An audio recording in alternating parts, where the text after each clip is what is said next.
ಇವತ್ತು ಬಹಳಷ್ಟು ವಿಚಾರಗಳನ್ನು ಈ ಸಮಾವೇಶದಲ್ಲಿ ತಿಳಿಸುವಂತ ಕೆಲಸ ಮಾಡಿದ್ದಾರೆ. ಬಹುಶಃ ಬಹಳಷ್ಟು ಮಂದಿ ಅಂದ್ಕೊಂತ ಇದ್ದಾರೆ, ಏನ್ ಅಂದ್ಕೊಂತ ಇದ್ದಾರೆ, ಈ ಸಮಾವೇಶ ಶ್ರೀರಾಮುಲು ರಕ್ಷಣೆಗೋಸ್ಕರವಾಗಿ ಸಮಾವೇಶ ಅಂತ ಹೇಳಿ ತಿಳ್ಕೊಂಡಿದ್ದಾರೆ.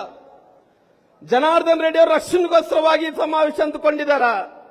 ನಾನು ಕಾಂಗ್ರೆಸ್ ನಾಯಕರಿಗೆ ಹೇಳುತ್ತಾ ಇದ್ದೀನಿ, ಈ ಶ್ರೀರಾಮುಲು ರಕ್ಷಣೆಗೋಸ್ಕರವಾಗಿ ಸಮಾವೇಶ ಅಲ್ಲ, ಜನಾರ್ದನ್ ರೆಡ್ಡಿ ಅವರ ರಕ್ಷಣೆಗೋಸ್ಕರವಾಗಿ ಸಮಾವೇಶ ಅಲ್ಲ.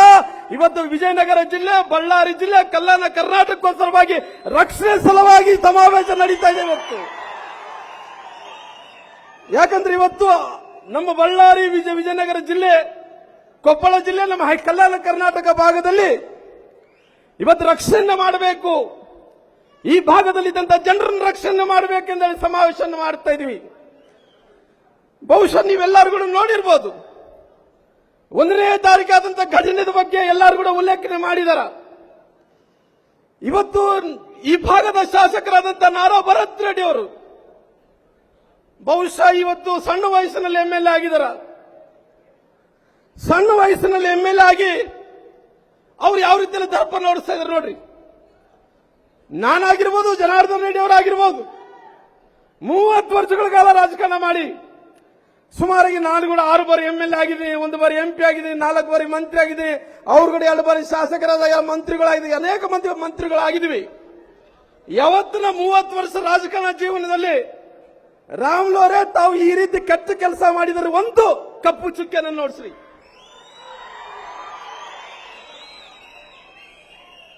ಆದ್ರೆ ಅವರು ಮಾಡಿದಂತ ನಾರಾ ಭರತ್ ರೆಡ್ಡಿ ಅವರು ಬಂದು ಅವ್ರ ಮಾತುಗಳು ನೋಡ್ರಿ.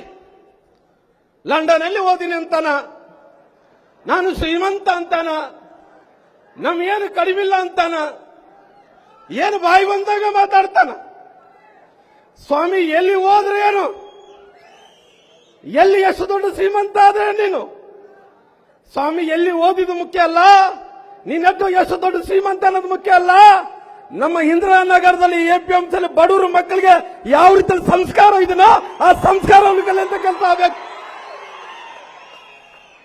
ಯಾಕಂದ್ರೆ ಇವತ್ತು 1ನೇ ತಾರೀಕಿಗೆ ನಾವು 2026ಕ್ಕೆ ಕಾಲಿಡ್ತಾ ಇದ್ದೀವಿ.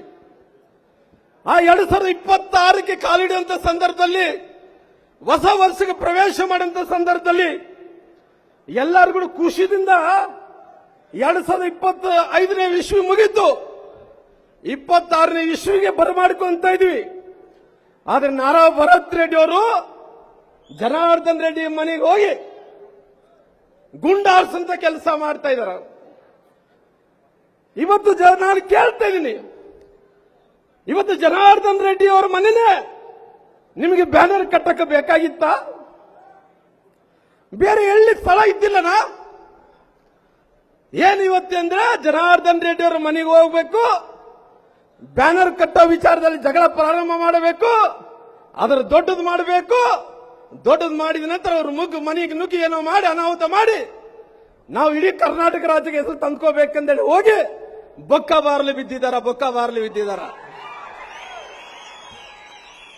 ಇವತ್ತು ನಮ್ಮ ಕಾರ್ಯಕರ್ತರು ಎಲ್ಲರೂ ಕೂಡ, ಬಹುಶಃ ನಮ್ಮ ಹೆಣ್ಮಕ್ಳ ಕಾರ್ಯಕರ್ತರಿಗೆ ನಾನು ಅಭಿನಂದನೆಗಳನ್ನು ಸಲ್ಲಿಸ್ತೀನಿ, ನಮ್ಮೆಲ್ಲ ತಾಯಂದರಿಗೆ ನಾನು ಅಭಿನಂದನೆಗಳನ್ನು ಸಲ್ಲಿಸ್ತೀನಿ. ಯಾಕಂದ್ರೆ ಅವತ್ತಿನ ಸಂದರ್ಭದಲ್ಲಿ 7-7.5 ಪಾಸ್ ಈ ಗಲಭೆ ಆದಂತ ಟೈಮಲ್ಲಿ ಅವತ್ತು ಯಾರಿಲ್ಲ. ನನ್ನ ಸೋದರರಂತ ಸುರೇಶ್ ಬಾಬು ಅವರು ಇದ್ರು. ಅವತ್ತು ಜನಾರ್ದನ್ ರೆಡ್ಡಿ ಅವರು ಹೇಳಿದ್ರು, ಸ್ವಾಮಿ ಶ್ರೀರಾಮುಲರೇ, ನಾನು ಕುರುಗೋಡದಿಂದ ನಾನು ಬರ್ತಾ ಇದ್ದೀನಿ. ಬರುವಂತ ಸಂದರ್ಭದಲ್ಲಿ ಬಹಳಷ್ಟು ಮಂದಿ ಕಾಂಗ್ರೆಸ್ಸಿನ ಕಾರ್ಯಕರ್ತರು ಅಲ್ಲಿ ಮನೆ ಎದುರುಗಡೆ ಬೀರ್ ಬಾಟ್ಲನ್ನು ಹಿಡ್ಕೊಂಡು ಕುಂತ್ಕೊಂಡು ಕುಡಿತಾ ಬ್ಯಾನರ್ ಅನ್ನು ಕಟ್ಟಿಸಿ ಯಾರು ಬರ್ತಾರ ಬರ್ರಿ ಅಂತೇಳಿ ಆವಾಜ್ ಆಗ್ತಾ ಇದಾರೆ ಅಂತೇಳಿ ಅವತ್ತು ಹೇಳಿದಂತ ಸಂದರ್ಭದಲ್ಲಿ ಜನಾರ್ದನ್ ರೆಡ್ಡಿ ಅವ್ರಿಗೆ ಹೇಳಿದೆ, ನೀನು ಮನೆ ಕಡೆ ಹೋಗ್ಬೇಡಪ್ಪ, ನಮ್ಮ ಮನೆ ಕಡೆಗೆ ಬಾ ಅಂತ ಹೇಳಿದೆ. ಅವತ್ತು ಬಂದಂತ ಸಂದರ್ಭದಲ್ಲಿ ನಾವು ಜನಾರ್ದನ್ ರೆಡ್ಡಿ ಅವರು ನಾವು ಅವ್ರ ಮನೆಗೆ ಹೋಗ್ತಾ ಇದ್ವಿ. ಹೋಗಂತ ಸಂದರ್ಭದಲ್ಲಿ ಆ ಸತೀಶ್ ರೆಡ್ಡಿ ಅವರು ಅಂಗರಕ್ಷಕರು ಜನಾರ್ದನ್ ರೆಡ್ಡಿ ಅವರ ಮೇಲೆ ಮುಗುಬೀಳಂತ ಕೆಲಸ ಮಾಡಿದ್ರು. ಅವತ್ತು ಅನಾಹುತ ತಪ್ಪಿದೆ ಅಂದ್ರೆಗಿನ ನಿಮ್ಮೆಲ್ಲರ ಆಶೀರ್ವಾದದಿಂದಲೇ ಜನಾರ್ದನ್ ರೆಡ್ಡಿಗೆ ಅನಾಹುತ ಆಗ್ಬೇಕಾಯ್ತನೋ ಆ ಅನಾಹುತ ತಪ್ಪಂತ ಕೆಲಸ ಆಗಿದೆ ಇವತ್ತು. ಬಹುಶಃ ನಾನು ಹೇಳ್ತಾ ಇದ್ದೆ, ಪಾಪ ಈ ಅನಾಹುತದಲ್ಲಿ, ಈ ಗಲಭೆಯಲ್ಲಿ ಕಾಂಗ್ರೆಸ್ಸಿನ ಕಾರ್ಯಕರ್ತ ರಾಜಶೇಖರನ್ ಅಂತ ಒಬ್ಬ ಯುವಕ ಅಮಾಯಕ ಗೊತ್ತಿಲ್ಲ. ಯಾಕಂದ್ರೆ ಇವತ್ತು ಬಹಳಷ್ಟು ಮಂದಿ ನಂಬಿಕೊಂಡು ಬರ್ತಾರ. ಈ ನಂಬಿಕೊಂಡು ಬರೋಂತ ಸಂದರ್ಭದಲ್ಲಿ ಒಬ್ಬ ರಾಜಶೇಖರನ್ ಅಂತ ಒಬ್ಬ ಅಮಾಯಕ ಆ ಗುಂಡೇಟಿನಿಂದ ಆ ಕಾಂಗ್ರೆಸ್ಸಿನ ಅಂಗರಕ್ಷಕರು ಮತ್ತು ನಾರಾ ಭರತ್ ರೆಡ್ಡಿ ಅವರ ಕೈಯಲ್ಲೇ ಆ ಗುಂಡು ಹಾರಿ ಒಬ್ಬ ರಾಜಶೇಖರನ್ ಅಂತ ಯುವಕ ಸತ್ತೋದ. ಆ ಸತ್ತೋದಂತ ಟೈಮಲ್ಲಿ ಹತ್ತತ್ರ 16 ದಿನಗಳಾಗಿದೆ. ನಾವು ಅವ್ರ ಆ ತಾಯಿ ರಾಜಶೇಖರ್ ಅವ್ರ ಮನೆಗೆ ಹೋಗ್ಬೇಕಂದೇಳಿ ಅಂದ್ಕೊಂತಿದ್ವಿ. ನಮ್ಮೆಲ್ಲರಿಗೆ ಭಯ. ಆ ತಾಯಿ ಮಗನನ್ನು ಕಳ್ಕೊಂಡು ಕಣ್ಣೀರಾಗ್ತಾ ಇದ್ದಾಳ. ಆ ತಾಯಿ ತಪ್ಪು ತಿಳ್ಕೊಂಬೋದೇನು. ಅವ್ರು ನಾರಾ ಭರತ್ ರೆಡ್ಡಿ ನೋಡಿದ್ರಿಗಿನ ಸತ್ಯ ಹರಿಶ್ಚಂದ್ರ ತರ ನಾವು ಗುಂಡ ಆರಿಸಿಲ್ಲ, ಜನಾರ್ದನ್ ರೆಡ್ಡಿ ಅವರ ಗುಂಡ ಆರಿಸಿದ ಅಂತಾರ. ನಾವು ಬಾಯ್ ಮಾಡ್ಕೊಂತ ಇದೀವಿ. ಪೊಲೀಸರು IG ಮೇಡಮ್ಗೆ ಹೇಳ್ತಾ ಇದೀವಿ, ನಾವು ಆಂಟಿಸಿಪೇಟರಿ ಬೇಲ್ ತಗೊಳಲ್ಲ. ನಮ್ಮಿಂದ ಗುಂಡ ಹಾರಿದ ರಾಜಶೇಖರ್ ಸತ್ತೋಗಿನಂದ್ರಿಗಿನ ನಾವು ನೇರವಾಗಿ ಪೊಲೀಸ್ ಸ್ಟೇಷನ್ ಬರ್ತೀವಿ, ತಮಗೆ ಸರೆಂಡರ್ ಆಗ್ತೀವಿ, ತಾವು ಜೈಲಿಗೆ ಹಾಕ್ರಿ ಅಂತ ಮಾತನ್ನು ಹೇಳಿದ್ವಿ. ಆ ತಾಯಿ ನಾವೆಲ್ಲ ಜನಾರ್ದನ್ ರೆಡ್ಡಿ ಅವರು ಎಲ್ಲ ತುಣುಕುಗಳನ್ನು ವಿಡಿಯೋಗಳನ್ನು ನೋಡಿಸಿದ ನಂತರ ಇವತ್ತು ಆ ತಾಯಿಗೆ ಮನವರಿಕೆ ಆಗಿದೆ. ಇಲ್ಲ, ನನ್ನ ಮಗ ರಾಜಶೇಖರ್ ಅವ್ರನ್ನ ಕಾಂಗ್ರೆಸ್ನ ನಾರಾ ಭರತ್ ರೆಡ್ಡಿ ಅವರು, ನಾರಾ ಭರತ್ ರೆಡ್ಡಿ ಅಂಗರಕ್ಷಕರು ಸತೀಶ್ ರೆಡ್ಡಿ ಅವರೇ ಕೊಂದಾರಂದೇಳಿ ಅವ್ರಿಗೆ ಸಮಾಧಾನ ಆದ ನಂತರ ಇವತ್ತು ನಮ್ಮ ಅಶೋಕಣ್ಣವರು, ವಿರೋಧ ಪಕ್ಷದ ನಾಯಕರು, ನಮ್ಮ ಚಲವಾದಿ ನಾರಾಯಣ ಸ್ವಾಮಣ್ಣನವರು, ಜನಾರ್ದನ್ ರೆಡ್ಡಿ ಅವರು, ಅವ್ರ ಧರ್ಮಪತ್ನಿ ಆದಂತ ಅರುಣಮ್ಮ ಅವರು ಹೋಗಿದ್ವಿ. ಹೋದಂತ ಟೈಮಲ್ಲಿ ಆ ತಾಯಿ ಹತ್ಲದ್ರಿಗೆ ನನ್ನ ಮಗನ ಕಳ್ಕೊಂಡಿದ್ದೀನಿ, ನಾನು ಸಾಯ್ಬೇಕಾಗಿತ್ತು, ನನ್ನ ಕಣ್ಣೆದುರುಗಡೆ ನನ್ನ ಮಗ ಸತ್ತಿದ್ದಾನಂದೇಳಿ ಆ ತಾಯಿ ಗೋಳೋ ಅಂದೇಳಿ ಹಾಳ್ತಾ ಇದ್ರು. ನಾನು ಹೇಳ್ತೀನಿ, ಇವತ್ತು ಆ ತಾಯಿಗೆ ಇವತ್ತು ಶ್ರೀಮತಿ ಗಾಲಿ ಅರುಣ ಅವರು ಸ್ವಂತ ರೊಕ್ಕದಿಂದ 10 ಲಕ್ಷ ರೂಪಾಯಿ ಚೆಕ್ ಅನ್ನು ಕೊಡಂತ ಕೆಲಸ ಮಾಡಿದ್ದಾರೆ. 10 ಲಕ್ಷ ರೂಪಾಯಿ.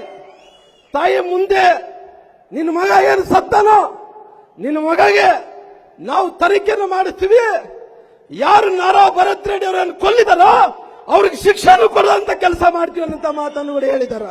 ನಿರ್ಭೀತ, ನಿಷ್ಪಕ್ಷಪಾತ, ವಿಶ್ವಾಸಾರ್ಹ ಸುದ್ದಿಗಳಿಗೆ ಮತ್ತೊಂದು ಹೆಸರಾಗಿರೋ ನ್ಯೂಸ್ 18 ಕನ್ನಡ ಈಗ ಆಪ್ನಲ್ಲೂ ಲಭ್ಯ ಇದೆ. ದಯವಿಟ್ಟು ಇಲ್ಲಿರೋ QR ಕೋಡ್ ಅನ್ನ ಸ್ಕ್ಯಾನ್ ಮಾಡಿಕೊಂಡು ಆಪ್ ಡೌನ್ಲೋಡ್ ಮಾಡೋದಕ್ಕೆ ಮರಿಬೇಡಿ. ನಿಮ್ಮ ಬೆಂಬಲ ಹೀಗೆ ಸದಾ ನಮ್ಮೊಂದಿಗಿರಲಿ. ಧನ್ಯವಾದ.